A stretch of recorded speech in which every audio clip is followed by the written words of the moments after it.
Care Coordination Presentation to Colleagues. Rosalind D. Person, Capella University.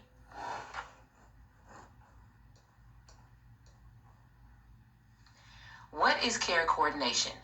Before we can begin a collaborative plan for patients, we must first have a clear understanding of what care coordination is. There are several components to care coordination. There is first the access to care and the patient's ability to get the care that is needed. Once obtained, the patient needs to be evaluated to determine what care is needed. The testing is then done with diagnostics and consults.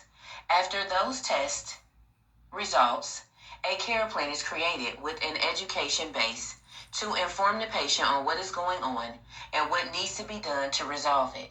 Finally, there is a follow-up and/or post-care that assesses what is working and what isn't.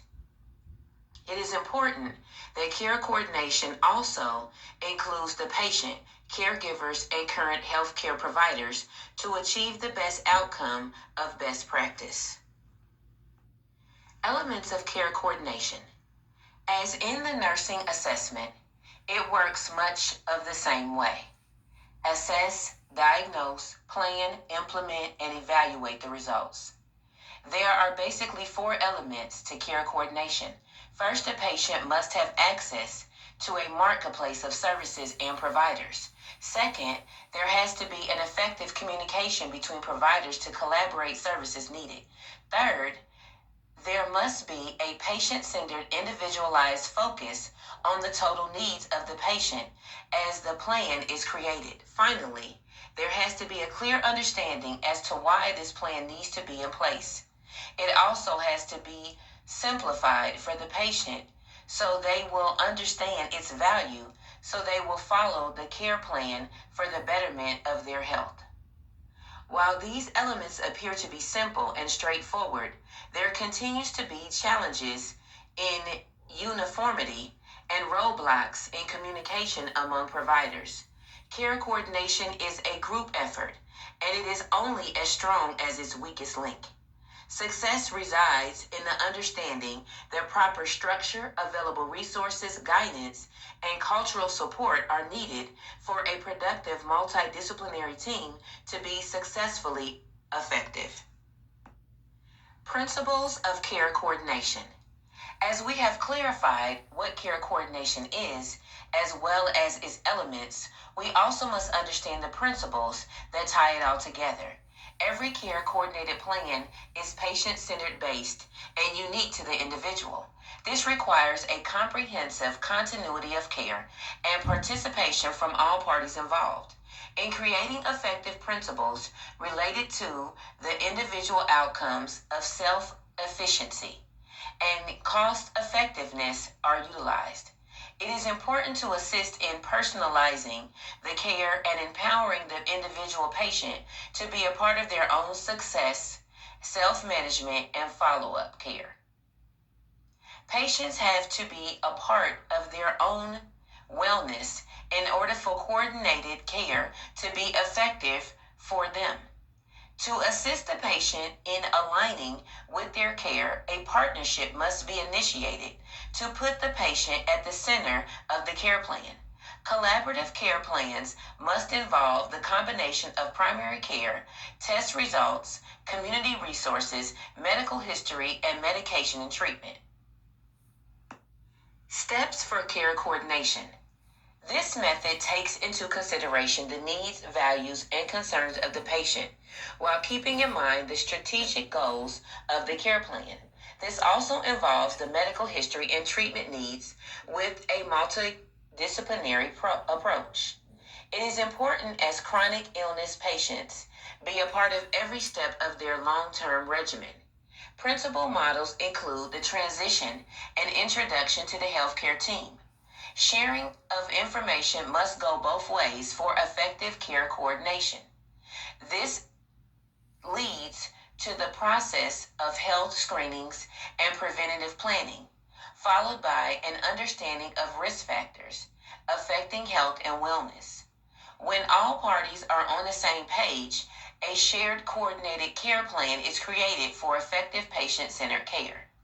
When putting together a plan, it must be clear to all parties involved, with step-by-step planning and implementation. As in nursing concepts, step-by-step planning gives room for revision and reevaluation to know what is the best plan of care for the patient health management. Care coordination based on evidence-based practice. In addition to models, steps, elements, and principles, there are other factors that affect care coordination when dealing with chronic conditions. These factors include, and are not limited to, deficits in normal activity, social barriers, and other health-related factors that drastically affect care-coordinated approaches. Care coordination starts from the time patients are transitioned to home or other long-term care facilities. As the transitions take effect, it is important to maintain communication with previous providers moving forward. We must include patient and caregiver to maintain preferences, values, and ongoing goals. Care plan priority risk and the patient's idea of risk factors must be identified and collaborate in order to educate, respond appropriately when needs arise. Continuity of care depends heavily on preventing breakdown of care and clinical involvement of all team members, including caregiver. This outcome promotes a connection of effective healthcare and community-based care. Evidence-based outcome demonstrates a decrease in readmissions and healthcare costs when effective care coordination interventions are accountable and realistic. It was determined in clinical evidence-based trials that an effective care coordinated plan increases positive experience with care and quality of life. Communication, care coordination.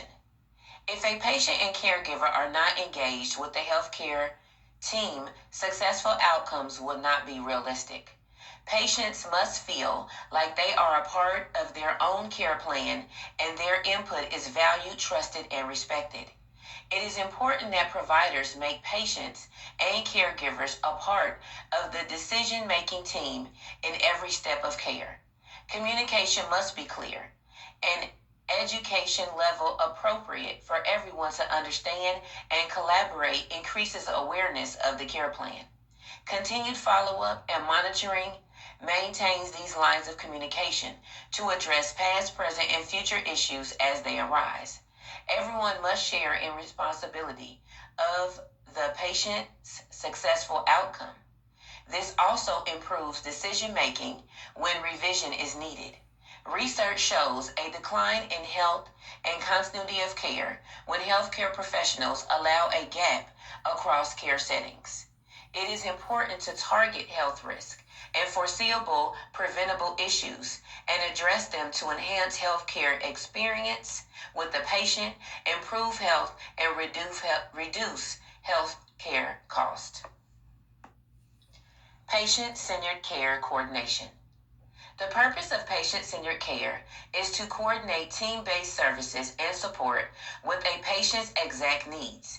It is based on what matters to the specific patient and how the general diagnosis affects them specifically. An individualized plan incorporates goals, provisional management, and room for continuous improvement. Patient-centered care also takes into account racial and ethical diverse factors that directly affect team collaboration.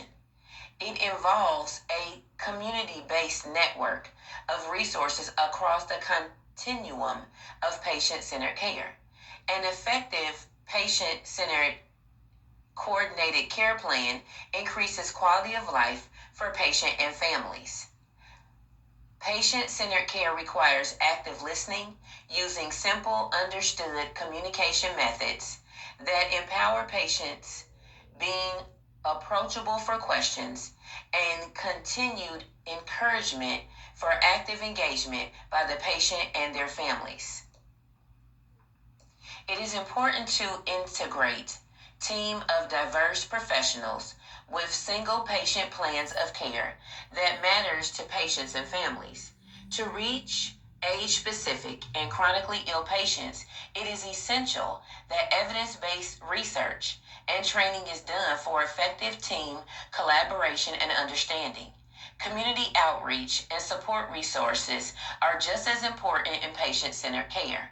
Continued communication with all disciplines is important and easily done through electronic systems to further collaborate care at every step of care without missing a beat. Affordable healthcare policies. Healthcare policies are effective when providers understand their roles and responsibilities of patient care. It is important for organizations as a whole to be on the same page for healthcare outcomes and goals in all areas. It is important to establish clear guidelines for effective care. Evidence shows that current policies impact healthcare by improving care to a better quality with realistic time frames of improvement and making it affordable for all income status individuals.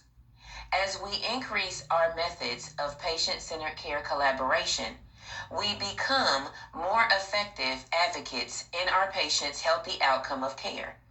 It has also been a long-time issue of increased barriers for referrals to specifically specialty care and other resources. Affordable Care Act policies and provisions have made these needed resources more available for all patients, increasing quality and quantity of care.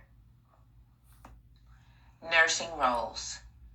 With the evolution of cooperative, collaborative, coordinated care, nursing roles continue to expand to better accommodate patient-centered care. Nurses contribute to the transformation of changes of healthcare with team-based patient-centered methods of continuum care. By increasing knowledge and skills about the changes in care, they are better able to advocate for the betterment of their patients with health and well-being. It is most important for the nursing profession to continue to contribute in improving patient-centered outcomes, quality and satisfaction, as well as healthcare costs. Nurses achieve this by providing safe, effective care, creating a patient-centered educational atmosphere that provides care in timely, efficient, equitable manner. Thank you.